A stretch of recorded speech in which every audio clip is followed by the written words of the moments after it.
We're 2 weeks into the post-Force Throw meta, and we're fresh off the first sector in the Legends of the Force set, and we have a lot to talk about. Tonight, we're going to break down the meta from this past weekend sector, breaking down the top 8, all the deck lists, some surprises and some not surprises, and then we're going to talk about the impact on the meta moving forward. What's it mean for the rest of this set? I think we have like 4 or 5 weeks left, so it's not much, but there's still a foundation to be laid as we get into Secrets of Power. After that, we're going to hear from Sharkey, who is boots on the ground in Portland. Had a good time, I think. We'll find out a little later in the podcast tonight. And that's about it. I'm Jordan from the Colorado Cantina Crew, joined by my teammates, Sharkey, that I mentioned, and also Kyle. Hey, how's it going? Yeah, Sharky's actually here, not a baby Sharky. Yeah, exactly. If you guys missed it, we had our limited preview with just Sharkey made a cameo in, but good to have the crew all back together. We had some FOMO with Sharkey being in Portland. I got to commentate a lot, which is really good. Got some firsthand insight that we'll give you from the behind the scenes and also from watching the games. But yeah, really looks like from the outside, at least, Sharkey, I know you're going to talk about your experience later, but from the outside, it really looked like some great gameplay, right? Like it was a lot of fun. Yeah, we saw some great decks. We saw some a lot of Han. Han is everywhere, right? I don't want to bury the lead. That's the main topic here tonight, probably, is that Han in both formats, whether it's Han 1, Han 2, and then all the subsets between, right, and all being a little bit hyperbolic, but most of them at least, were there, and they dominated, but in the end, they come up short to Bobby Sapphire running Emperor Palpatine Yellow, a great deck with a lot of hygiene that we've been talking about here on the channel for a couple months now. But really interesting back and forth meta. We were chatting earlier. We say Sabine down, Boba down, Kira up, this up, down. What's going on? Like it really is a roller coaster within the conversation. So tonight we'll try to figure out what's up and what's down, and we'll probably have some different opinions about it. And even from when I mentioned that Kira's up, maybe she was prior to the tournament, but now she might be down with Palp coming everywhere, right? So a lot of things to talk about tonight, and I think a great place to get started is just going through the top 8, right? Want to give some credit to these performances, and to start out in the 8th spot, we do have the aforementioned Kira. So Kyle, you're kind of the resident Kira player here on staff, so take us through it. Yeah, so Kira makes a lot of sense. We did talk about Kira potentially starting to make a comeback, right? She struggled with Force Throw. Mm-hmm. Now she can avoid that, right? And she has the game and the ability to go long into these Han decks, right? She could definitely be a challenge if we think Han 1 is coming back, or even into Han 2. But this list in particular has got a couple of interesting items. You see the Night Sister Warrior. I think if you're playing Data Vault, it makes a little bit of sense, allows you to get through your deck a little more. I don't know. That one's kind of it's definitely an interesting call compared to like a Hybalon, that sort of thing. That really is the one for one, right? I mean, yeah. Hybalon Warriors, one shielded up, 3 attack. A couple other interesting ones here. He's got the Sentinels, both on space and ground, that can be pulled with Vader. Callus, again, more card draw, able to get you through your deck. The one thing that is missing here that you've seen in some Kiras is that new Vader, right? Sure. I don't see any timely intervention. I don't see any Vader. So we're not getting that in this list. So perhaps this guy made a decision that just wasn't effective often enough. Mm-hmm. I think it is interesting. I'm still playing with it in my list. Another one that I would call out is Traitorous. I think we are definitely in a meta where Traitorous can be very good. In fact, I'm running it in a couple of my lists. Even my Han 1 green, I was main decking Traitorous, right? Just to grab some of those piloted up ships, that sort of thing. But all in all, this isn't that crazy of a Kira list. It's a lot of your mainstays, pretty typical list going on here. So congratulations, making the top 8. Yeah. And I think when you look at it, Sharky, right, obviously Kira has the tools to go up against Han 1 and Han 2, probably a little better suited to battle with Han 1 green. That's like the dominant Han 1 green. Who knows, maybe blue will come up a little bit in these coming weeks as well, but at least last week Han green had more total play.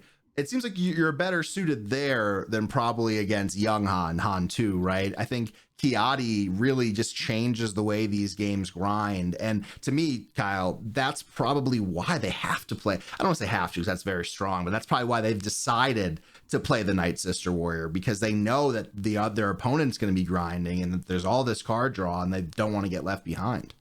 I think even Yeah, you without don't. Force Throw, though, Han 2 is still a bad matchup for this particular deck, especially the Data Vault version. And if you're not going to ambush Vader into start 2-for-1 and things, it's going to be a lot harder to recover if you can't keep I think the green one is much harder for this than blue is, but I think that blue is still really a really tough matchup. No, I meant Han 2. I think Han 2 is a very good Han 2 blue. Oh, you mean Han 2 green as well? Yeah, so I think Han 2 green generally into this sort of control matchup has the ability to kind of, cycle. But Han 2 blue is the really common one. Blue's the common one right now. Obviously, shout out to Crispy. Maybe we'll talk about his deck a little bit later. He was playing Han 2 green Data Vault. But I think, if you're bringing Kira out to this event last week in Portland, you have to be prepared for the Han 2 matchup, the Han 2 blue matchup. And then conversely, I think that the Han player needs to be ready for the control matchup too, right, Kyle? Yeah, absolutely. I mean, with this Kira deck, you're trying to prey on your soft control. Soft control trending towards hard control, but you're trying to prey on these mid-range decks. The problem, of course, is that if these mid-range decks are able to go long and compete with you, and by go long, to your point, meaning keep their hand full, Kiadi, that sort of thing, and being able to present multiple reloads, that can be hard to deal with. So, Kira, I think has in the hands of a skilled player is still well positioned to do well into those. But to your point, if we are going to see more Palp, that's not exactly what I want to see as a Kira player, right? I'm getting a little worried about that. Yeah, and I think that's a valid point. Last little call out I'll say is that the Moisture Farmer is just kind of interesting. I wonder if that's for Boba specifically, maybe Sabine. It's tough to say, but it's spicy, so I like to see it. All right, just let's go on to the 7th place list. This is Alex Krez, our friend from Late Night. Kyle, you and I commentated a couple of his games on the Wisconsin PQ last weekend. And again, really comes out and puts on a clinic throughout the weekend and ends up in that 5 through 8th place. But what we're seeing a little bit more common here in these Han lists is kind of what we were on for Galactics, right? Like I was really high on Marin. I ended up taking them out right before Galactics, but we were both running Entrenched, and that seems to be kind of all everywhere now. Basically, it's the standard in Han 2 Blue. Yeah, and Trench just kind of the card that replaced Force Throw, right? Yeah. Marin kind of seeing another rise is interesting. It's another way to throw cards. So, like your villainy cards to activate your Anakin. The one card that I'm starting to see 3 of in every Han deck, though, that, was either not present or lower was Poe. Poe makes a lot of sense in this meta, as if you're working, if you're worried about pilots, it gives you more upgrade removal. But I think one of its most important use cases is stalling a Han 1 flip, right? So if we've seen the return of Han 1, if I've got a Poe sitting there, you can't really flip into that, right? Because Poe's just going to ram right into Han and kill him before you can try to get to 7 or get another resource. So I think Poe's even more important, and so he's going to be a mainstay at 3 of now. The other thing I started to see in the sideboard there a little bit is the Tranquilities. I wonder if that's more of a hedge against some of this control type stuff. One of the challenges you have with this deck into, say, a Palpatine is Palpatine holding your crate hostage, right? You just can't put crate on the board unless you can get them to flip into something else. So perhaps a Tranquility loop is a way to kind of force out a flip and then allow you to get your crates out. But even then, Palp, I think, kind of feasts on this deck, as we saw play out in the top 8 with Bobby getting the wind. Sharkey, in this sideboard, you could kind of say that it's like a little bit towards the aggro with Confiscate, but the rest of it, generally speaking, is for control, right? Open Fire really helps in a lot of matchups, but is great in that Kira matchup. And then basically everything else here is dedicated there. As someone who probably is used to building your sideboards for control and CAD, I'm sure you know what it feels like. This one looks a lot like it's built for control, as well as anybody who has a problematic leader flip. So the Rivals Fall there is for a problematic leader flip of any kind. I know that because most of these guys are going to run that into putting in for CAD. CAD can be a problematic leader flip for this particular deck. Sure. And Rivals Fall says, nope, just kidding. And you know what? We'll be talking about a CAD coming up here, and I'll be really interested to get your feedback on it. But when you see like the ability for CAD not to shield up with a Relentless Pursuit on flip, it really just makes like turns 6 through 7 so much different in that matchup, not having the threat of it. So I've always sided a little bit closer to the mid-range version. I do like how there's a lot of 1-drops. I think there's a happy medium that might be able to be found, but we'll get to that in a little bit. Coming up I next, do want to ask, sorry, one more thing there. Please. When I get a chance, I do want to ask Alex about Power of the Dark Side versus Force Lightning. So no Force Lightnings here. opting for power the dark side instead. I've found that into wide boards, there's a lot of times I don't want to play power. And Force Lightning, I get the added benefit of every now and then I get to Force Lightning a Super Laser Tech, or I get to Force Lightning a K2SO, or I get to Force Lightning, something I don't want the win defeated to happen on. So I kind of like Force Lightning myself. And so it's definitely something I want to talk to Alex about and say, why the power? What's the thought process there? That's something I noticed too. So. Yeah, and I could make an argument for it. I'd be really interested to hear his opinion, obviously, but I think in this kind of build, there's slightly more non-force units than Han Blue is used to seeing, right? Like in the sideboard, you have Cham and Tranquility, which probably come in a lot of those late matchups, and maybe in some of those matchups where you'll be using Force Lightning for things. And then you also are running 3 of Ogdo in basically every list, right? Then you have 2 Cassians. A lot of lists were just running 1 Cassian previously, and then also the moving up from 1 Poe to 3 Poes. They were either non-existent, they were almost never a 3 of, right? So I could see the argument. Yeah. I mean, I feel like Force Lightning for me. I mean, even killing opponents' crates too, right? There's just a lot of times where it's very, very helpful. But he's won a PQ last week and then top 8'd this week. So what do I know? I've spent a lot of time hanging out with Loopy in the past 2 weeks for these PQ casts and the Sector cast, arguably too much, right? Some would say. And what he keeps on giving a lot of credit to for thanks, Sharkey. I really appreciate that. I appreciate the chuckle. But what Loopy was saying is that Alex has just like an ungodly amount of games on Han 2, somewhere in like the 3,000 range or something like that. Like just, he kept on saying the number. It should have been ingrained in my mind, but really great performance. Dude's on a heater. At number 6, we have Justin from KTOD getting really, really good performance out of this Han Green deck. You don't see too much different. And again, I think this is Enfys Nest Senior, but we're doing a import from Swoo base over here and creating the deck list. So this is big Enfys Nest, not small Enfys Nest. 2 weeks in a row it did that. I have to write a letter on these free services that I love and use for everything. So just give them a heads don't up, get mad at me. But anyway, it's the 7 cost. Yeah, it's a 7 cost. But very interesting overall. We have the Obi-Wan, which is a really nice addition, really slows down that middle game a little bit. And then Kelleran. And everything else generally is similar. I guess like the one distinction I would make here, Kyle, we both played this deck a fair amount, is that it's really not as like all in on trying to push in space, right? Like it's not as heavy as space. Obviously we have 5 pilots here plus buffs, but it's not as major of a design. Obviously we are only seeing the 1 big Falcon here from Justin. We are seeing 3 haulers, which do help that Sabine matchup, but man, Sabine had a tough weekend. We'll talk about that after we break down the top 8 a little bit. So many of them. Yeah. Yeah, this, I think this is the decks that Alex the Greatest was running on stream quite a bit. He ran it himself, but was also running it out of the KTOD stream a lot this last week. I mean, I think this is kind of the base Han Green list. I think this is 1 or 2 cards different from what I'm playing too. Not that I'm an innovator here, but sure. It makes a lot of sense. Yeah, and one thing that John Tata said on the cast, we were hanging out. He was giving a lot of praise to Justin for putting the work in to really working on this.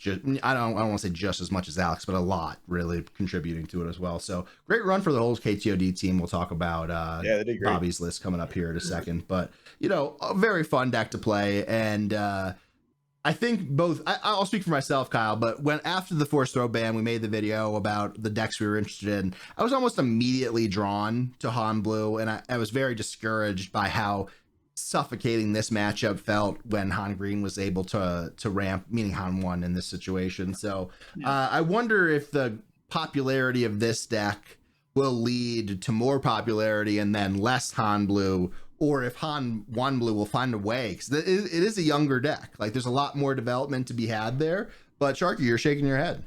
I think unless Han 1 Blue spikes into any of Palpatine, Sabine, or what else is going to come out? It's Han 2 Blue, like significantly better than Han 1 Green. I don't think it's going to take over any kind of meta share, because I do think Green just has some inherent advantages against the blue side that are hard to overcome without some kind of other thing progressing it down the field than what Green can do. Yeah. Han 1 Blue right now, I think just has too many challenging matchups. I feel like it's obviously unfavored into Han 1 Green. I don't want to say it's not good.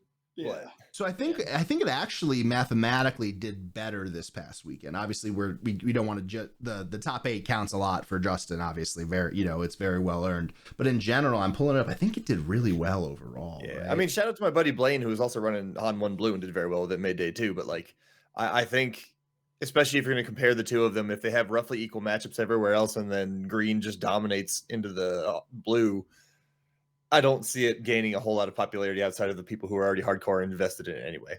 Yeah, so it actually did a little bit worse in terms of converting to day 2 than Han Green did, right? We see 6 total conversions here for Han 1 Green. We see 4 from Han 1 Blue, but as we look at total representation, the differences are quite vast, right? We're seeing a 19 to in the 13 range, I believe, or lower. So, interesting to keep a tabs on. But anyway, heading back to Justin's list. Kyle, anything here spicy to you that you're interested in talking about? No, this is really a figured out deck, I think. This deck's been around for a long time. It hasn't really changed a lot aside from, losing DJ. It was even better back then. But, it got some new tools that we talked about last week with Kellerin and Obi-Wan that help bolster the deck. But overall, it's a pretty solved list. So, I don't have a lot of, a lot to say. There's nothing really spicy going on here, I guess. I think the one interesting thing to me, though, is that there's only 2 Kellerins and not 3. I think I would probably skew towards 3 Kellerins and pull something else out, but that's just a personal thing, and that's also a very minor difference. 3 Kellerin, 1 Han. I guess there's one on the board. That's what I wanted to bring up is because I I find Han not to be as needed right now. I still think it's very good, obviously, don't get me wrong, but I think the 7 that I'm looking for most of the time is probably Kellerin, right? And then maybe Emphasis after that. But really fun deck, and I'm looking forward to picking it back up and playing it again. All right, let's move on to the 4th position. And are we missing one here? Are we missing an Anakin? No, Anakin was in the finals. I believe the 5th place one was the other. Was the other Han? Han 2. Han 2. We'll come back to that because it's also Troy's list. For sure. That's exactly it. Thank you, Sharkey. So let's start off here with you. Take us through it. All right, so this is, I would say this is pretty the prototypical CAD weenies list at this point. It has some interesting sideboard options, but at least the main deck pretty much resembles most of them that you're going to see. I don't see anything in this one that sticks out to me as that's interesting, other than possibly having a full complement of Zuckuss. I think some of them are starting to cut Zuckuss down and have some of the some more options in the mid curve, but that's about all I see from the main deck. And the game plan, for those who don't already know, ideally is to have 2 1-drops on turn 1. But ideally, I mean, you're pretty much mulliganing for it almost anytime you can if you don't have it. It can then allow you to then Tarkin Town, no matter what, on turn 1, clear their unit, and then you're off to the races because there's a lot of damage that this thing can output from there on. And slowing it down, if you can't stop it or slow it down on turn 1, can become very difficult. Yeah. Now, what I find interesting is the sideboard. The sideboard has 2 pillages, which is not something you not something you tend to see in an aggro deck because this is a very aggro heavy deck. It also has 2 Bazines, which is in the similar kind of vein where most of the time you're just putting units down and saying, I don't care what they do. Bazine, and I think targeted discard in general, is in a very good spot for Cad Bane right now. I actually went a little heavier on the targeted discard, and I really like the inclusion there. And instead of running something like Bamboozle, they're running 2 Confiscates. This isn't a Jabba trick package thing, so the Bamboozle doesn't necessarily make sense, but it is a little different than you're seeing commonly among most of the other Cad Bane lists that are going to be around. Confiscate kind of just fits into the curve really well and does just deal with something instead of bouncing it to the hand. So it's a good play, and it's interesting they went this direction instead of going some of the other ways to handle the upgrades that might be there. So yeah, when I look at it, obviously the beefier amounts of Zuckuss, even Ruthless Raider, seeing 3 of those isn't something that's across the board. The Bazine was interesting to me as well, but Kyle, when you look at this right now, and it's crazy to say this, but is this the best aggro deck in the game right now?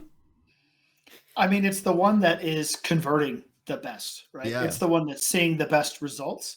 And then as we get into some of these further deck lists, I think we're starting to see some people sideboard for it, right? So as we look at these other Han 2 blue list, there's some interesting sideboard going on, which I think is probably targeting this deck. So it's something you definitely need to be aware of and prepared for. I think previously it was something you just needed to know how to play against. Now I think it's also something you need to consider sideboard for because you're going to play enough of it. Mm-hmm. Which is an odd thing to say about Cat, isn't it, Sharkey? It is a bit. It's cool. I tend to play the mid-range version, so I actually think that having 2 versions of CAD out there floating around is a good thing for both of them, because then you kind of have that stutter step moment in game 1, like, wait, which one are they playing now? So yeah, it definitely went from, oh, that's an interesting deck, to, oh, it's seeing more play, to, oh, now I have to be ready for it. Yeah. Right? So it's a mainstay at this point. So quick question before we move on, Sharky. You played a Palp Yellow, very skilled player, Whiny Tortoise, and which is great to say. Congrats on the winning. That was 2 weeks ago. Thanks for that. Yeah, congrats. How do you think that matchup's going to develop? Obviously, we're going to see more of Palp Yellow, just cause and effect based on him doing so well this past weekend. But what do you think the keys are there? For this list in particular, that is a tough matchup, I think. Partially because of the 1-drops you have. There are 15 of them. One of them survives something being chucked at it immediately. That is the Guavian Enforcer. And if Palpatine does find a way to kill that guy, he can chuck something at it and draw. Which he will. They'll figure out a way, right? So I guess my point is, like, all of those are prime targets for something to get chucked at them and to draw cards for Palpatine, which is exactly the opposite kind of game plan you want. So I don't know if this deck actually has the gas to beat a Palpatine Yellow, based on its typical start. Now, this does have at least a little bit of the typical curve still built into it, but it's much less consistent. So if you went like Aura, Boba, Nile Marauder, Forlom, if you follow the normal mid-rangey curve, you might be okay, because then you can start dropping in some of the 1-drops to fill out the curve. But the double 1-drop turn 1, I think, is not going to be quite as successful in the Palpatine Yellow. Yeah. So maybe we get a little bit of a reversion towards the bigger CAD deck. Who knows? Kyle, any notes before we want to move on? No, I don't think so. I will call out what I think is targeting this deck as we move on to the other decks, though. Yeah. So here's the other Han Blue list. This one is a little different, probably a little spicier. Obviously, the first thing that you'll take a look at is 2 Hotshot Blasters, which I really like. Technically on aspect, but really off aspect. And again, you see the 3 entrenched. You don't see any open fire here, but what you do see here is 4 villainous cards split between Force, Lightning, and Power, which is probably the split that I would gravitate a little closer to now. But really, really nice stuff. And you see Owen in the sideboard too, which is, an interesting sideboard card. Yeah, I think the card I'm referring to here is Grenade Strike. Oh, yeah. Grenade Strike, I think, is even better in the sideboard now, because not only is it good against, Vader Pilot, which is still around and still doing its thing, but it's also good to the Cad Weenie deck. So this is kind of what I was referring to. So, they go 1-drop. If they're both 1 health, you just Grenade Strike them both down immediately, right? Yeah. And so, because you're going to end up with the initiative after they played, multiple cards. So it's a good sideboard option into multiple decks that are valid parts of the meta. So I think we're going to see a little more of this card. Yeah, when I was playing Hantu Green at our last local PQ here, I was running Grenade Strike in lieu of Bombing Run, and I just loved it. I was running it a little bit because I was struggling with some Gar shielded approaches in addition to like the Vaders and, all the stuff that, Grenade Strike would be good against. This is a little bit before the Cad Weenies popped up. But, overall, I think it's a really, really solid list. I like seeing Chewbacca. Again, I think having more smuggle option is always welcomed. And I think overall, it's a really, really resilient deck. I want to do shout out Dylan, though, because he put on a clinic this weekend. He dropped his first game in Swiss, I believe, in round 10. He lost to Justin. I'll look that up as you guys are talking, but he literally lost his first game of the weekend. We're talking about 20 some odd games into the weekend. Incredibly impressive. Was a real pleasure to watch him play over this weekend. Yeah, I will say, being a Han2 blue player, most of this set at Galactics, multiple PQs, if Palpatine is going to become a thing, then how is Han 2 Blue going to solve Palpatine is going to be the question. I ran Han 2 Blue to the finals of the Albuquerque PQ, losing to Palpatine. And the real biggest problem is now that was Palpatine Blue. It is a little bit different, but it's the holding crate hostage with the Palpatine flip that is such a struggle, right? We need to find a way to force out a flip before then, or to punish Palpatine in different ways. Yeah. Because Han2 Blue, while it can be aggressive and it can try to go wide to try to get Palpatine, it's not Sabine fast. It's not, you're not going to go as fast as some of these other aggro decks to really threaten Palpatine with an aggro strategy. So it turns into more of a grindy game. And you got to find a way to bait out the Palpatine flip, or to, deal with some of the other steely type cards that he's got going on.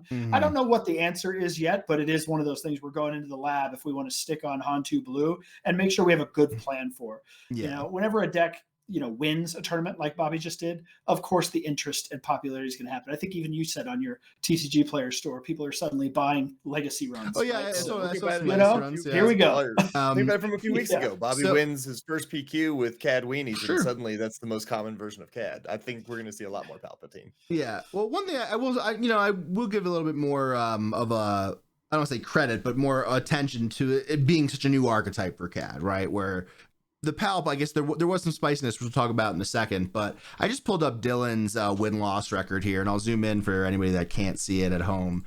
But we see him going 2-0, 2-0, 2-0, 2-0, 2-0, 2-0, 2-0 until before his last round of Swiss, where he dropped a game to Justin. Just incredibly impressive, right?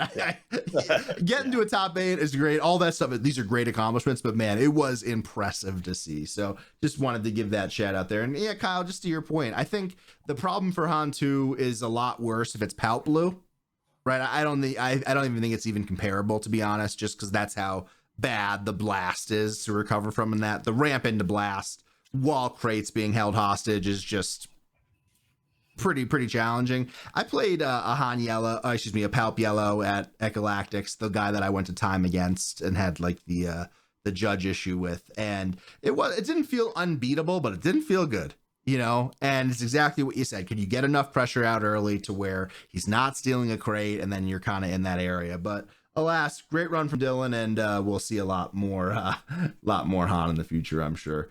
All right, here is Anakin, which is a little bit different. Yeah, saw Daniel on stream a lot this weekend as well. It's not CAD category. Yeah, I was thinking, man, maybe the big Anakin will have a better chance versus Palp in the top 8. It didn't. But kind of interesting here. You see the Conquered Dawn coming back. Haven't seen that card a lot since Sanctioner Shuttle hit the scene with Vader last set. You see some lightsabers, see a little bit more of a eclectic list, right? Some one-offs here and there, but obviously Anakin is very strong and has some extremely big power swings. I mean, it's very similar to Han2 Blue. We've talked about this in the past, though. I think it's a good strategy if you want to target Han2 Blue. I think this deck, I think overall Anakin Blue is lower on the power level overall than Han2 Blue. I would rather be playing Han2 Blue than Anakin Blue. However, if you're playing a matchup against each other, I'd rather be in the Anakin Blue seat, because using Anakin's ability to trade up, right? We both start Yaddle. My Yaddle kills your Yaddle, right? There's a lot of situations where having that +2 attack is very important. Yeah. And also your leader flip is just more impactful, right? My Han leader flip, not nearly as impactful as potentially the scariness that comes out with the Anakin flip, right? The impact is spread, right? Yeah, so this deck made a lot of sense, if you're going to be trying to beat up on Han2 Blues, right? But into the other matchups that Han2 Blue struggles with, like Palpatine, it's not really any better, right? You have the same challenges. The only thing that I would give it a slight edge with, Sharkey, is that, Palp Yellow does not have as many ways to deal with leaders. Obviously, you could ambush, Fennec, Maul, whatever build you're running, but sorry, what were you saying, Sharkey? I just think it's interesting that this, I was thinking this the whole time, watching the top 8s, but this kind of reminds me of the PQ that you two went to in the first week of the season. That's exactly what I was thinking too. Right after Galactics, where everyone's got this Han2 Blue fever going, right? And it's everywhere. And Palpatine just comes in and cleans up. Yeah. And Palpatine, while he may have a little more difficulty with Anakin unit himself, is very favored, I think, into that archetype of deck. And I think not only did Bobby make a good call, and I thought the red blue hero guys who played against him did a good job almost getting there a few times. But that is an uphill fight that I honestly don't know how they win. And it's a tough one. Even with what's in here, I don't know what you do. You just have to get out so far ahead and hope the Palpatine doesn't draw a million cards, because if you get to resource 10, if you're dropping crates, it's probably over already. Yeah. And Kyle, when we were in Albuquerque, when that happened, we were kind of went out to dinner that night. I said, oh, well, shit. That just like, I remember you even said, we were joking around. You're like, I was even thinking about conceding to you because maybe Taliesin has a better, maybe, right? But it's like, that's not a great place to be in, right? When you're able to figure this stuff out. And it's interesting to see that this back and forth swing, and we'll talk about it as we get into the meta later on in the episode, but really great run from Daniel, a local player, I believe. I know it was either Dylan or Daniel that are local, but shout out to both of them. All right, let's talk about the winning list here from Bobby Sapphire. Just great run. Bobby's been on a heater, obviously got so close to getting that day one bye in season 1, tons of top 8s, great performances, gets the PQ a couple weeks ago, and then follows up with this.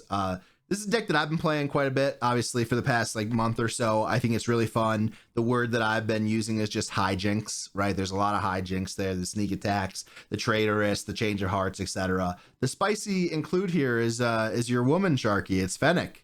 I love Fennec. She's fantastic. And honestly, this is my favorite way to play Palp, too. Hijinks is a fantastic way to describe it.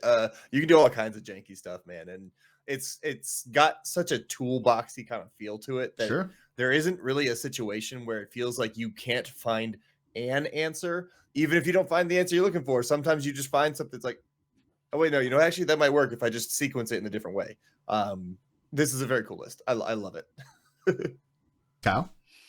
Yeah, we talked a little bit earlier about traitorous. I love seeing the main deck traitorous. Now, I don't know how effective it was for him, but I just feel like it's a cool idea. No, it's funny. In the deck that I'm running, I'm actually running 3. So I might go down, make some room for some other stuff. Yeah. I will say, however, that I think this was an excellent call by an excellent player. Sure. Right. I think because of this win, like we said before, we're going to see a rise in Palp, but I don't think we're going to see a rise in success with Palp.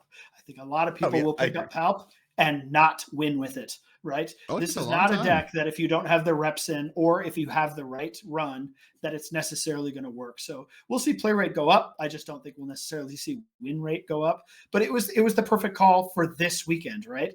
If a lot of people are going to bring Han blue and this deck crushes Han 2 blue, those Hans are going to hold down the Predator for Palp, right? They're going to hold down Sabine. Mm-hmm. They're going to hold down, all these decks that are problematic for Palp. So you can find your way into a top 8 like he did, where you're just favored against everyone, right? He got to the top 8. He's like, great, I could beat everybody here, right? Because all of the decks that I would have a problem with have been pounded down by the other 7 players in the top 8. So just a great call, great run. And then to complete it, he shows up. And he plays very well, right? Like that's when you get the combination of luck and skill, where your prep, your work, the guesses that you're making about the meta, the predictions that you're making. When you hit those all out of the park, man, it's just like a really, really powerful thing, Well, it's also one of the things I want to talk about real quick, though, is that when you typically talk about Palpatine, when you say like the enemies of Palpatine, almost inevitably the first thing people bring up is Sabine. Sure, right?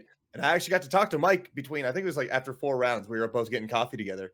And he was talking about how he already beat a Sabine that day.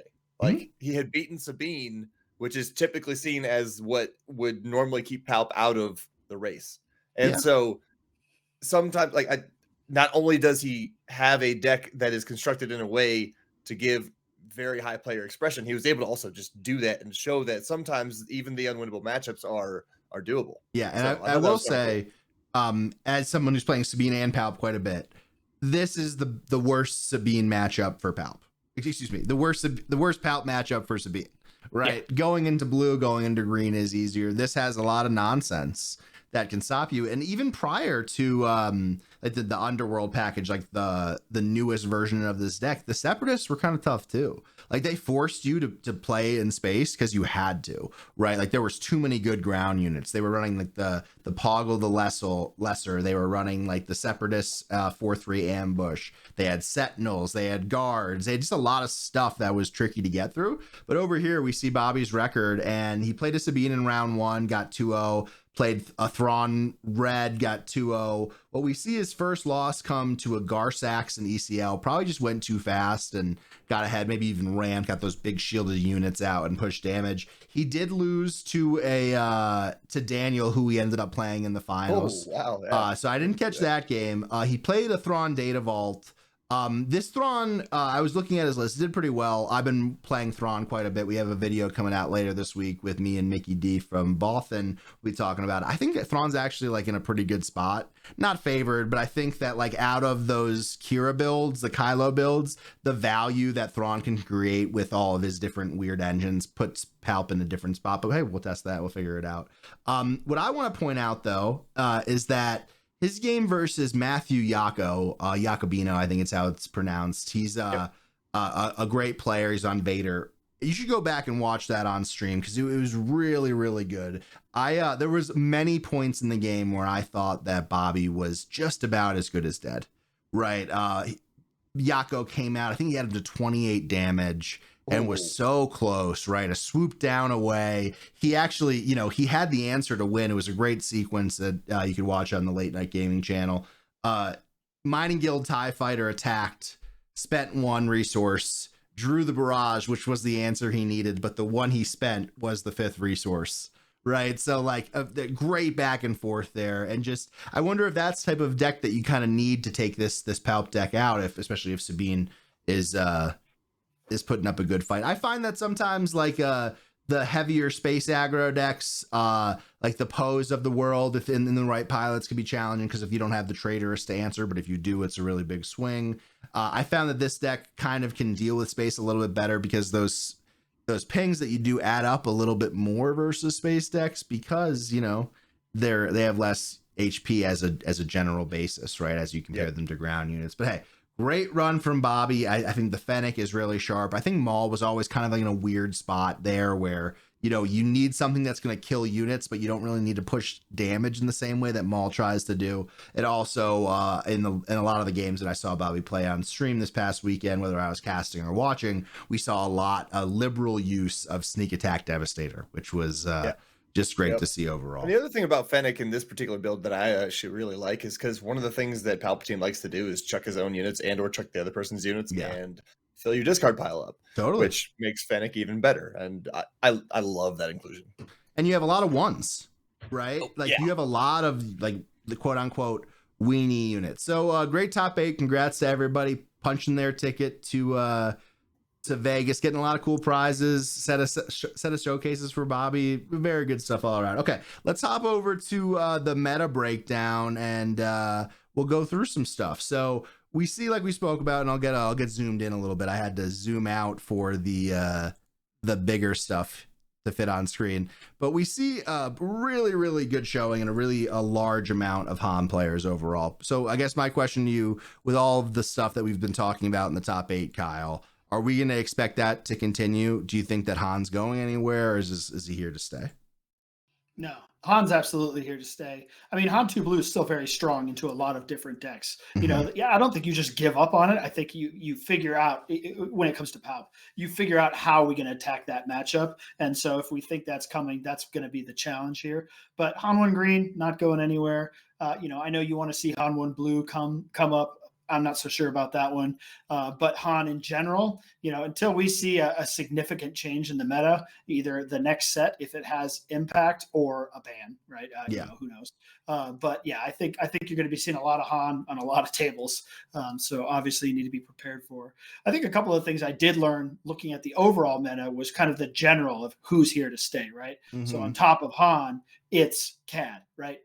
Cad has always seen a lower play rate. I'm not going to steal Sharky's thunder, but he's not going anywhere. Yeah, it's up, and I think it's going to stay that way. I think so too, which is really interesting. The other thing that I think we've been saying this is week 10 of this set. Go ahead and look at the conversion rate for Boba. He finally had one of those crashing hard kind of moments where Boba's conversion rate was 5.4% to day 2 and 0% to top 8.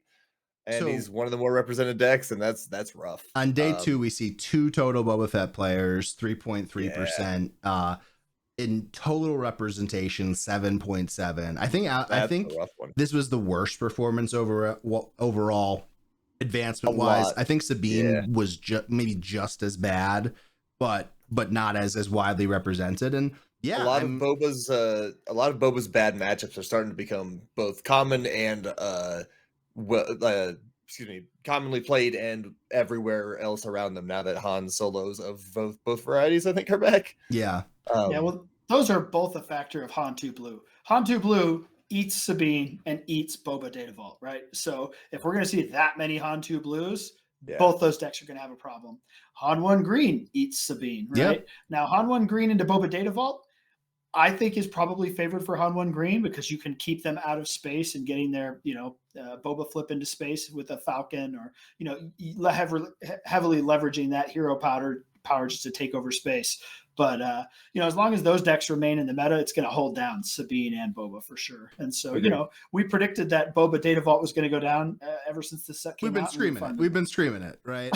Let's play a little fun game that I think is fun and probably you guys won't. Are they here to stay? Gar Saxton, Sharkey, are they here to stay? I think Gar Saxon is the new Cad Bane. I think he will be here. Cad Bane or the new nude Cad Bane? I know, right? No, I think he's here to stay, and I think he'll hover in the same usage. He's percentage. Mr. 5%. And I actually think, I think in this case it's closer to 4 or 5. Yeah. And I think he's got a strong enough game plan that you'll see at least a decent amount of them convert too. I don't know outside of a spike how often he's going to win, but he will get you to day 2. I think a lot of times because it does have a strong game plan. Okay, Kyle, is Kylo Ren here to stay? Well, has Kylo Ren ever really been here? In Tarkintown. Is he staying? Are we going to see anybody else playing it, or is it just the Bothans bringing it and finding success? It was just the Bothans, right? And we did see day 2 conversions, but we didn't see top 8 conversions. It's certainly not winning at the rate it was before, and only in the hands of the Kylo Tarkintown masters. I think we predicted the demise of Kylo Tarkintown, and I think outside of Bothan masters playing that deck, it's going to stay right where it is. I actually had breakfast with them on the morning of day 2, and we were talking about it, and it was just, I don't see anybody else running that deck nearly to the level they can. And even they struggled with a few of the matchups in day 2. Yeah, I could see it. All right. Well, here's a good one, Sharky. Darth Vader. I think Darth Vader's still in a bad spot. I think if you're not named Yako, you might want to look at a different deck. I think you can try to replicate what he does, but he's a very good player, and the percentages don't look good. Unless there's something about Darth Vader that I'm missing or some kind of innovation that I just didn't see because I've been traveling all weekend. I don't see him sticking around, at least not in the popularity scale. Like if we were to run Galactics next week, I think his usage rate plummets. Kyle, I want to get your opinion on that one too, because it was such a popular meta stalwart. Yeah, I agree though, but we've seen that the win rates on it and the conversion rates on it have been poor for a while now. Yeah. So I think there are players who have been on this deck for a long time. They like the deck. They keep running it back, but it feels like they keep running it into a stone wall. I mean, a few of them come through, but overall, it's a terrible, terrible conversion rate. So I would think play rate would go down. At some point, it doesn't work for you enough times that you move on. Yeah, I think it's gotta get the boot. Okay. Another one that I think is pretty interesting here, Kyle, and it's sad for me to say it, and I'll ask myself the question: is it Sabine? And I think the weird thing about Sabine, right, is that like she's always omnipresent. I think that's the right way to use it. She's there somewhere, right? Like she'll pop in for a couple weeks, something changes. It's almost like that like old movie that you watch, that old television show that you just watch on repeat. For me, it's Stargate, right? Like it's almost like that thing that like the second there's uncertainty, the second you can't decide what to do, the second that you're not sure, you say, hey, maybe Sabine. But I think she might not be here to stay. I think not. At least not in the current form of regular old Sabine ECL. There's just a couple of matchups that are just flat out terrible, right? Yeah. Again, Han 2 Blue and Han 1 Green, right? You sit down, you see either one of those decks, and you go, well, I'm probably not winning. But wait, there's more.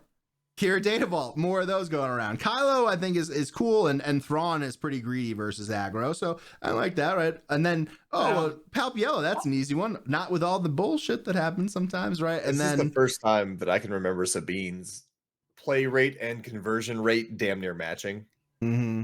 Well, I'm Well, gonna no, I'm gonna they're disagree on the bad. Kira Data Vault. If I'm sitting down as Sabine, I see Kira Data Vault. That's one of the matchups I'm trying to get, right? So I don't think I that don't was know. necessarily a I bad mean, one. the data from last set where Kira was heavily represented was like completely opposite of that, right? It was one of Sabine's worst matchups in that situation. Obviously, Kira isn't as omnipresent now, so it's harder to get as good data. Are you saying that you think it's a better matchup for Sabine now than it was in earlier I think it times? should be about the same. I guess maybe I'm going off my own experience, but like out in Minnesota, I ran Sabine. I played 2 Kira Data Vaults and I got them both 2-0. So I always felt good about that matchup. It was the Han that was the Yeah, I don't problem. know. I Right? think the data would show otherwise, right? So I That think one's that probably more of a player skill expression one than sure. it is general populace. Yeah, I think Is if my guess. Sabine's going to stick around, it's probably going to have to morph. I think it either turns into Poe ECL with much more of a space strategy, or Yeah. Sabine Yellow. I think either way, you're going to have to shift to more of a space strategy. You got to get away from Chirrut, but then you got to deal with haulers in space with Han Yeah, One. so So what do that's you the do there? thing, right? And even if we're sitting here talking shit about Boba, but like there's still some spaceships in Boba that Sabine like never wants to see. You Yeah, Yep. know, and maybe so this is why Gar's good because they're playing shielded stuff, right? So it's a little less scary, maybe a little easier to deal with if you're hitting space, if you're piloting up with Iden, that sort of thing. You're less afraid of like a hauler. yeah, well 25 is a liability in a lot of ways, right? Like Yeah. so all right, let's pick one more and then we'll call and talk about some more meta stuff. But is Anakin Skywalker, and this is to the class, either one of you want to take it, here to stay? No. I don't think he's going to skyrocket in usage. I think he will hover in the low single-digit percentages. But because of his matchup into Han 2, I don't think he'll disappear. Yeah, I think he was more impacted or hurt by losing Force Throw than Han 2 is. Han 2 is still cheating by playing stuff earlier and faster. I feel like Anakin needed Force Throws in some ways to deal with some things. But yeah, I think what the one niche it has is that into Han 2 Blue, I'd rather be the Anakin. Outside of that, I'd rather be Han 2 Blue every time. So I think that'll hold that. But it's kind of like a catch-22 though, right? Because like as a deck becomes more popular, its counters become more popular, right? So you could argue that sure, Anakin gets to see more Han 2 blues, but they also get to see more counters that just incidentally are good into them as well as Han 2 blue, right?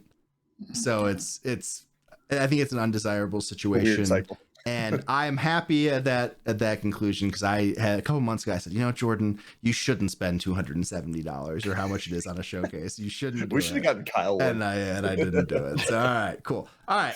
A couple of like decks that I want to call out that we saw over the weekend was one of our buddies Zorian. He comes to Denver sometimes. Usually a Palp Yellow player. He was actually playing Mother Talzin. He had a good game versus Bobby that I had a chance to cast. I didn't realize it was him until afterwards, but it was really interesting just to see Talzin still being alive, and I'll pull that up here in a second. But I didn't expect to see Talzin at all, but we saw red over yellow.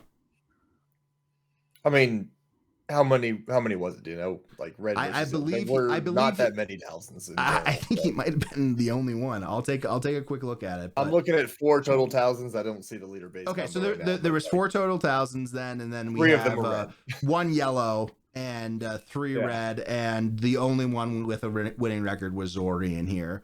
And one of the other ones was my buddy Brand, so shout out to Brand. But yeah, and the one that converted was a submarine, which is a kind of a different story, right? So I can see that he lost immediately. Well, and then submarined up. I mean, to be honest, for both of these players, Carlos Apodaca from Late Night sitting next to Zori in round 1, that sucks. Like that's terrible, right? Like my first round matchup in Vegas was against Mickey. We both sat down and we said, at least we get to hang out against each other for an hour, right? But it's you don't want that. You want the easy, like you hope the first round is the easiest matchup of the day, like the one that you luckily get, but a lot of variance there. But yeah, you sit down across from there, you'd be a little pissed off. But yeah, really nice run. Little interesting deck overall. It's kind of similar a little bit to the Utah version of this deck, right? Sharkey, the one that we saw Matt and Nick run out in Utah, a little bit lower to the ground, making more use of Marin. Marin's everywhere now, dudes. We're seeing Marin really like show up in different builds. I think in general, red's still strong. Like, it lost Force Throw, but like it's still the best Force Lightning deck in the meta right now, I think. And I personally love that card. So it's cool to see that something is still trying to use it. And I think Talzin can be a bit underestimated. So if you're not ready for Talzin, then all of a sudden she will pop back up and say, hey, you remember me? That being said, if you're ready for her, I think even without Force Throw, it's a little bit harder for Talzin to fight upward again. But I think in the hands of a skilled pilot, we've been saying this since Galactics, right? In the hands of a skilled pilot, Talzin is very good. In the hands of the general populace, you need the reps on Talzin to be really good with Talzin. Yeah, there just are some limitations overall, obviously, when you look at this sort of stuff. But pretty interesting. Just looking at the yellow one real quick. Obviously, didn't do that great, but it's kind of similar to like we were running Kyle. Sideboard is much differently with like Liberative Darkness, also see as I ever seen, and Torpedo Barrage, which is a little weird, but we'll see if we get any more yellows. Kind of surprised there's only one yellow in the field overall. I think that's a deck that we're going to see get more play. I would be shocked if Talzin Yellow doesn't spike at some point in the next 6 months, which is a broad claim, which insulates me from being wrong. By rotation. Yeah. So Talzin's just sitting there waiting for rotation to take over. That's what she's doing. I mean, I think that may not be wrong. Like a 3/7 on 5 is not common since JTL, and I don't think it's going to be common going forward. So here's the deck that I want to talk about. I was wondering if we're going to bring him up. Yeah, thanks. And it came in 9th place, right? Generally speaking, there was obviously breakers, but 9th place. Here's the Thrawn deck. So this is playing like basically the exact list that was like the first iteration of this deck that I copied from the UK PQ winner with the Yoda package. He did actually add 8th Brother, which I found kind of interesting. I haven't had a chance to think about that much, but I thought that was interesting overall. I'm really high on this deck. I really am. I think there's a lot of potential. We didn't see like Thrawn actually got its biggest representation in a major tournament in quite some time, right? Like I think it was the 5th most popular deck overall in the weekend. Let me check it out. It was definitely up there. What? Yeah. No, it was up there. Yeah, it was 7th. It looks like. Yeah, it was 7th. So it's tied for 6th, right? Yeah. So, it's up there, and I think it should be. Yeah, and I know Kyle, you're like, what the hell? That flew under the radar. But when I saw that, and again, just to be clear, this isn't all data vaults; it's a majority data vaults. But I'm looking at it now. There's a lot of Thrawn yellow. No, it's a majority data vaults. I think it's like four yellows. I'll pull it up right now. There's 9 data vaults. 9 data vaults. 4, 5, 6. Yeah, and 8 yellows. Okay, so yellows. Majority by 1. Yeah, okay. yeah. You know what I mean? But know the definition, sure.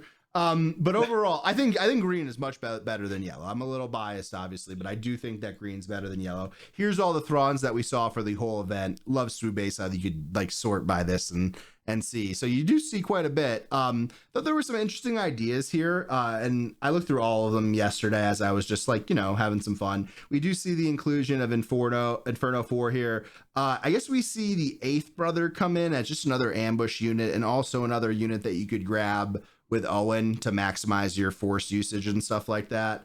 There was actually one inclusion that I found kind of interesting in this one. This player got 5 and 3. This is EF99 or EEEF95. He's running Apology Accepted in the main deck. And that's just defeat a friendly unit. You may give 2 experience tokens to a unit. So like that's just really awesome with Thrawn's ability. Some self-defeat, right? And you do need self-defeat somewhere.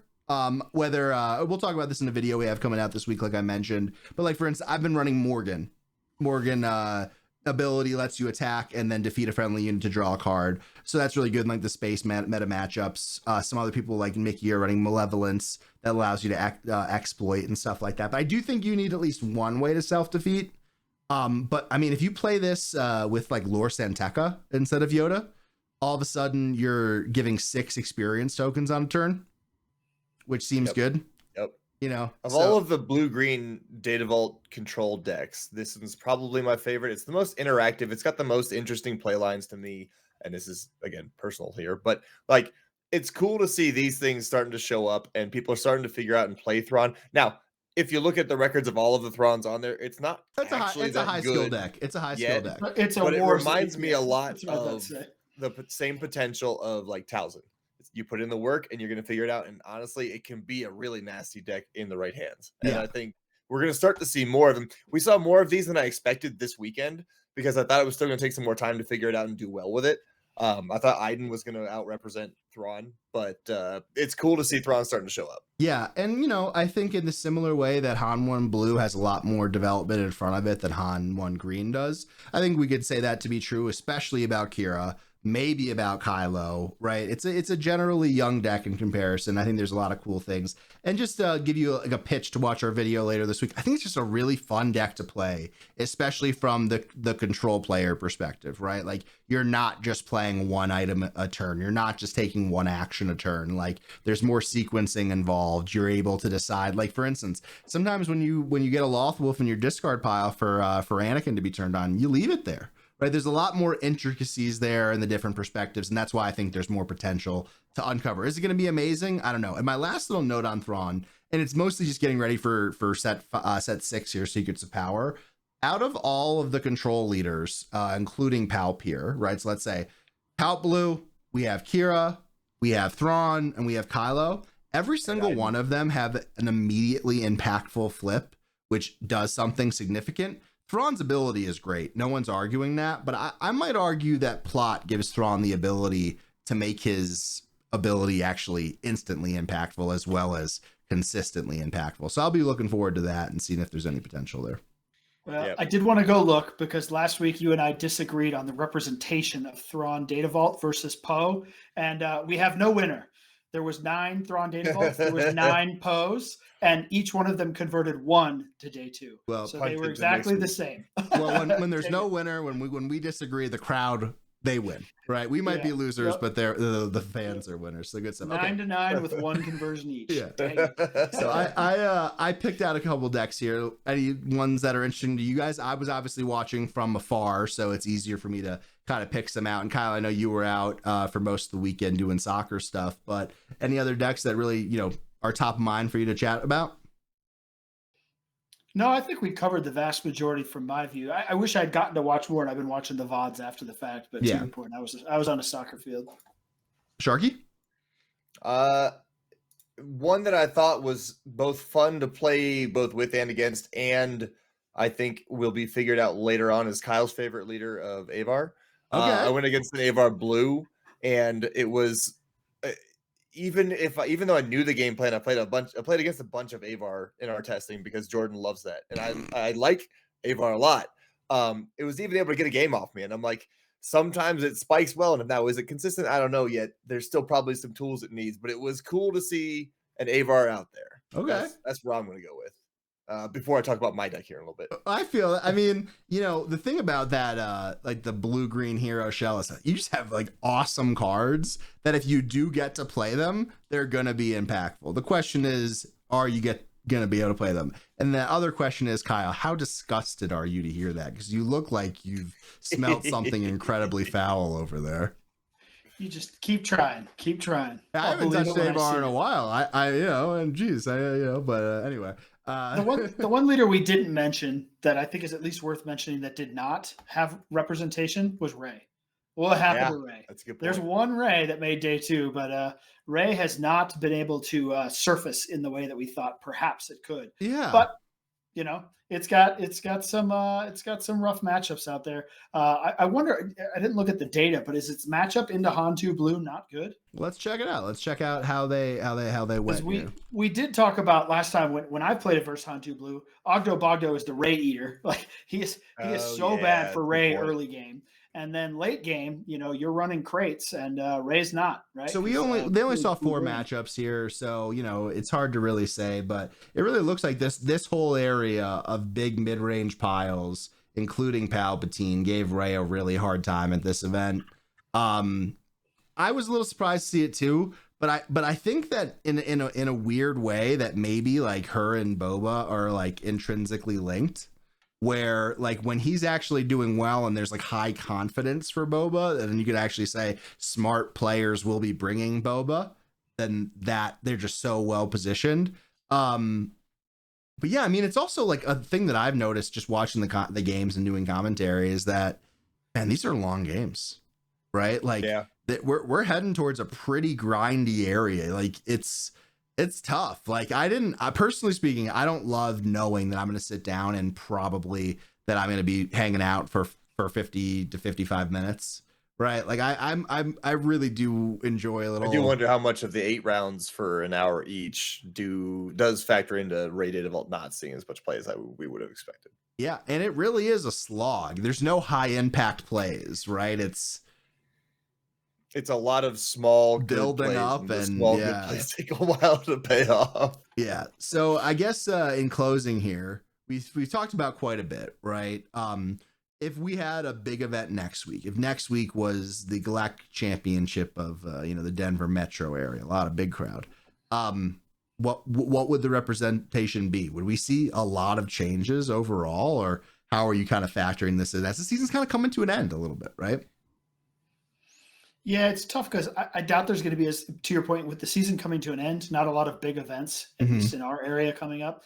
I don't know how much people are going to spend time innovating. What's the point? Even in our own chat, we've been talking about, cool, now time to start talking about the next set. How are we going to prepare for the next set? We're starting to get a culmination, or at least enough cards of the next set to really start to be able to put brain power into how's this work? How does that work? Right. So is the innovation truly going to come?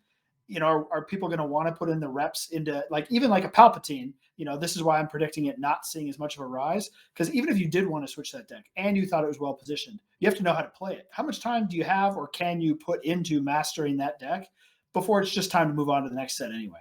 So yeah, I think we're going to see just kind of a neutral or a flattening of kind of what we've seen so far onward, just because we're getting close to the next set and just a lack of big events, at least in the US. Well, we're looking at maybe, next week there are 10 tournaments. The week following there's 12. Week following that 9. Week following that 1. Week following that 1. So that's 1, 2, 11. So we're being very American centric too. We do have a regional coming up. I am pulling up all the different data though, right? So I think the regionals are not next weekend, but the weekend following, right? No, they're the same weekend as the sector. Whoa! Oh, so it's this coming weekend. I believe it starts Friday. Okay, so we have forgotten the Galactic Championship of the Denver metro area, and we're talking about the regional event. Do we think that anything massively changes, like Kyle alluded to, not happening, Sharkey, or do you think that Han's going to be the most represented leader in some form or fashion again? So I think the answer to those two questions are yes. I do think Han 2 will be the most represented leader. I do think there will be at least enough innovation for us to have an episode next week. Now, what the innovation ends up being, I've had a tough time trying to predict what the Europeans are going to do, and I don't know that I could tell you what they're going to do next week. But I do think Han 2 will at least be in the top 3 representation, and I'm willing to bet he's probably number 1. I do think we'll see at least a decent amount of Han Solo 1, and I think we'll see more than just green pop up. I think Curtis showed that yellow can compete. He's our buddy from Utah.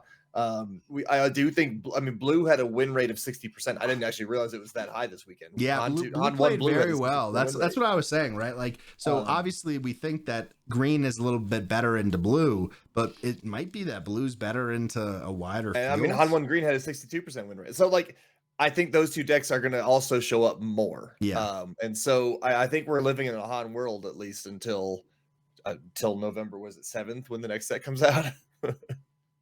Yeah, so if I had to make a prediction, if we think that Han 2 is going to be the most popular, I don't think Emperor Palpatine is going to be the second most popular. I think I would be really hard pressed to believe that. But what I do think is going to happen, and a little bit almost, in the face of Palpatine's success, is I think we will see more blue-green villain control. I think we'll see more control overall in this coming weeks and as we close the set out. I think whether it's Kylo, Kira, Thrawn, Emperor Palpatine, Blue, I think there's quite a bit of things that we could see pop up that I just wouldn't be surprised to see go up 4, 5, 6 percentage points. I think a lot of people don't even really know about the Thrawn deck yet, right? The Thrawn Data Vault deck yet. So I wouldn't be surprised if we see that spike up again another week. And I think we will see the Sabine players kind of chill out a little bit and realize that, hey, what we saw this week is really bad. And I think that if you were planning on playing Sabine in the regional this coming week, which I thought was next week, you probably will be changing your plans. You'll probably be making alternate arrangements and finding something else to battle with. But let's stop there, and we'll head into Sharkey and talk about your deck, your experience, stuff like that. Yeah. All right. So the The deck that I brought the Cad Bane deck that I think I've been playing forever. It certainly feels like forever, and it performed very well. I had no problems with the way the deck performed. In fact, I think I had a good run. I lost eerily similar games to Hantu Blue. I say the deck performed in those two matchups. I do think that I drew bricks enough times that it got away from me, but I felt like the deck could compete pretty well. The one game that really got away from me was against Akira ECL that ambushed 4 different Vaders into me over 2 games and ambushed 2 reinforcement walkers on top of that. And Brutal.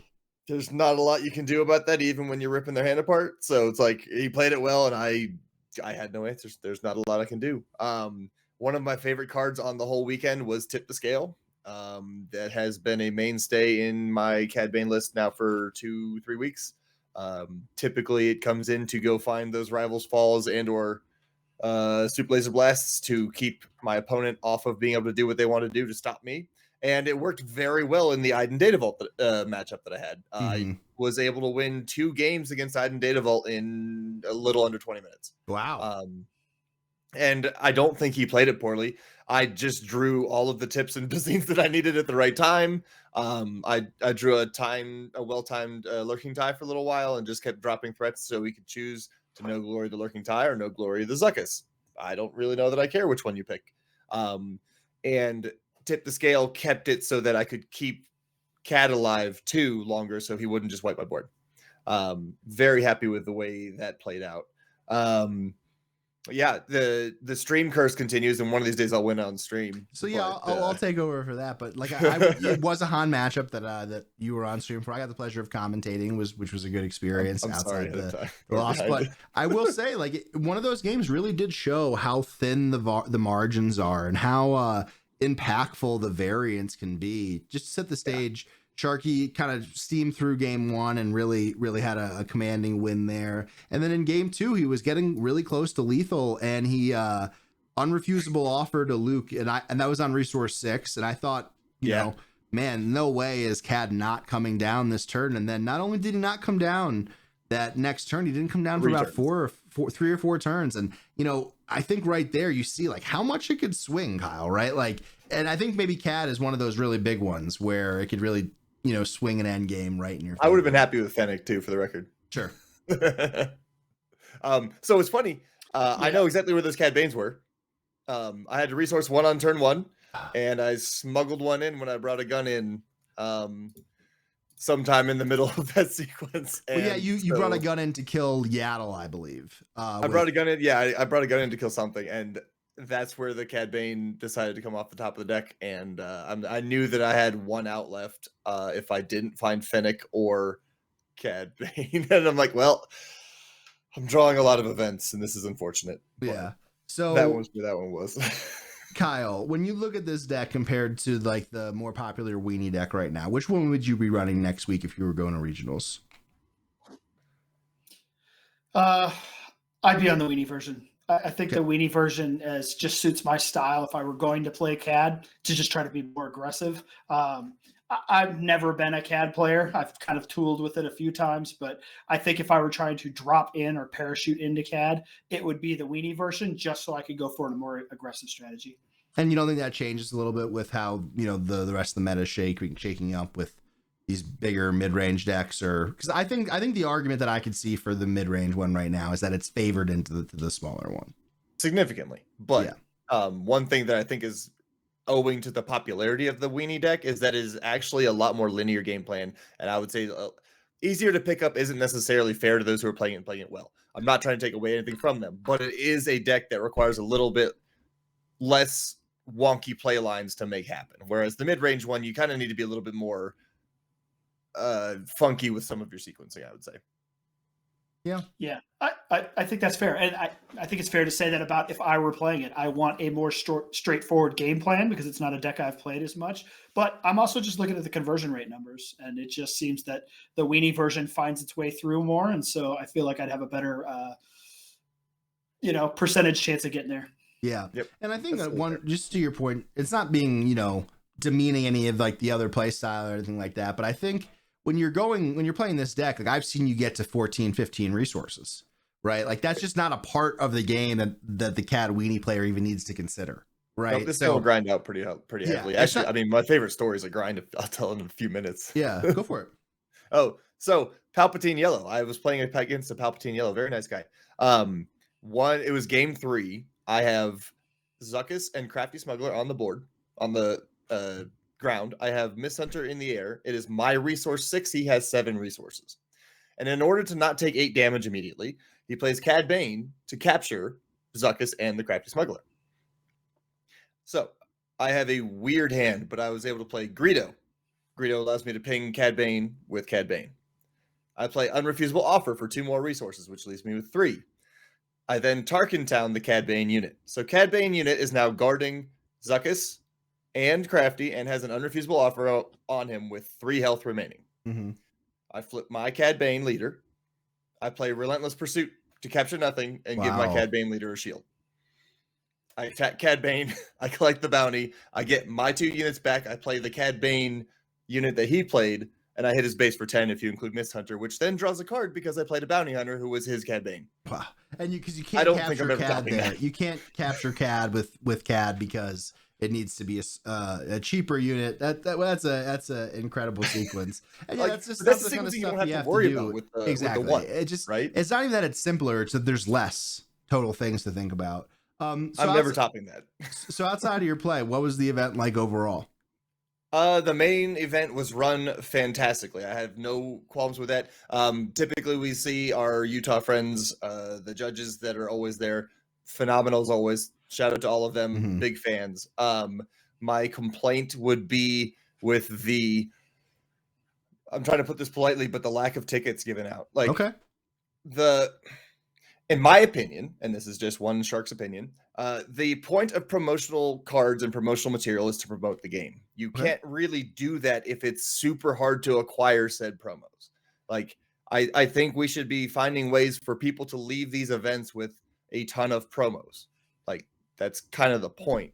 The pricing versus what you would get for it, I think, was skewed by a lot, and I think it was valued incorrectly, and I think, generally speaking, would have liked to have seen it be a little bit better. It almost, and this may just be reading from the outside, it almost feels like the solution that they had to the long lines of Galactics, the way they were going to reduce the lines at the prize wall, is to make it so it's impossible to go stand at the prize wall because you don't have enough tickets. That feels to me like the opposite kind of reaction I would have had to it. And it may just be my experience is a minority of the data points, but talking to a few other people, I know I'm not the only one who feels this way.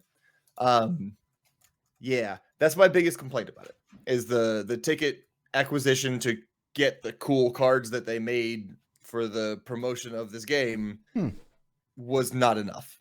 Interesting. Kyle, any thoughts? Yeah, I mean, I wasn't there, but it is disappointing to kind of hear a reversion to the feedback that we kind of had at the Denver sector, right? You don't want to be going to one of these events, especially for someone like us. If you're going to fly all the way there, you're going to have a hotel. You don't want to be leaving disappointed in what you received, right? And so, Jordan, you and I are going out to Philadelphia next weekend.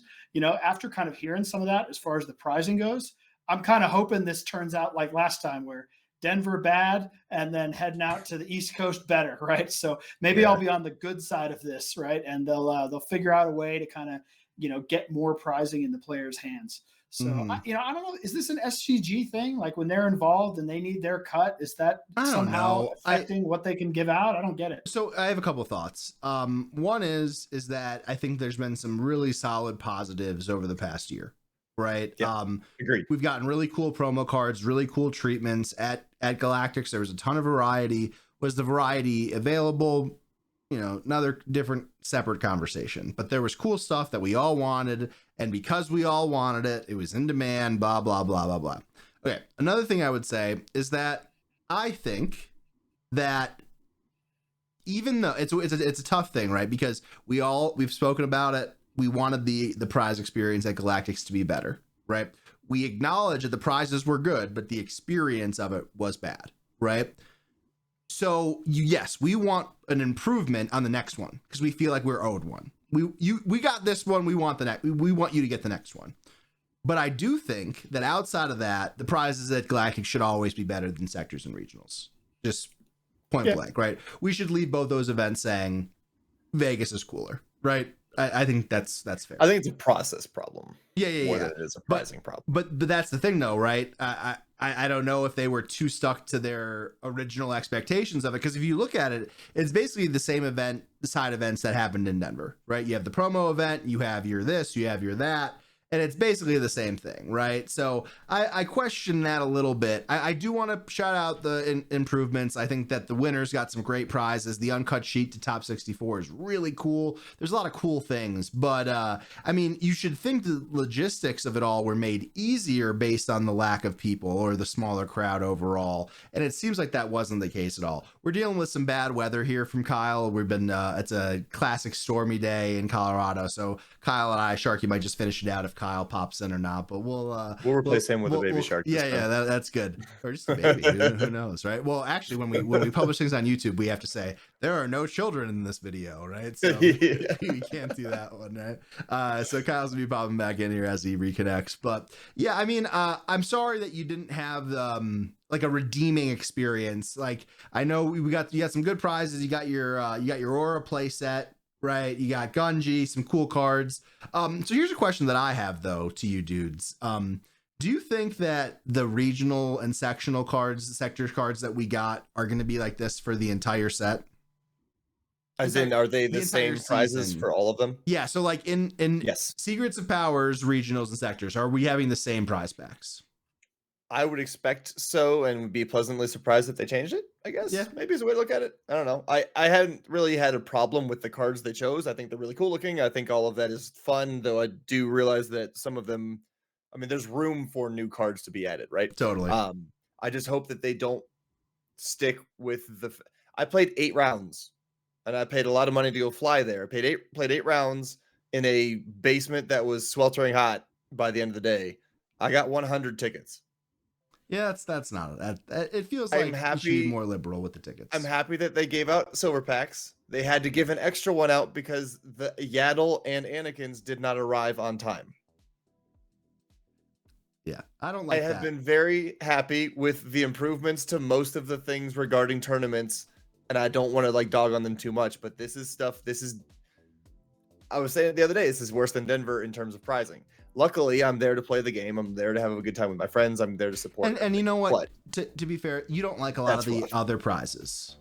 Yeah, right. Like you're not a big others type of guy. Yeah, you know, I don't mind the mats. They're cool. Yeah. I'm not going to need a You're million. Not like, oh mats. man, I'm mad. Yeah. Okay. So Kyle is, he's so bored with us that he's just stoic and falling asleep. So we're gonna call it there. We got a lot coming up here on the channel this week. A lot of extra content. Kyle and I recorded our limited preview. We're getting ready. We're excited. We're great news that McClunky is casting. Our buddy Josh from Next Gen Gaming, plus the McClunky crew will be handling that. So really looking forward to getting some good coverage for you guys there. Hopefully we'll hop on stream, who knows. But Kyle and I are heading to Philadelphia this Friday, so we won't have midday matchup this week, right? So this will just be a midday matchless week.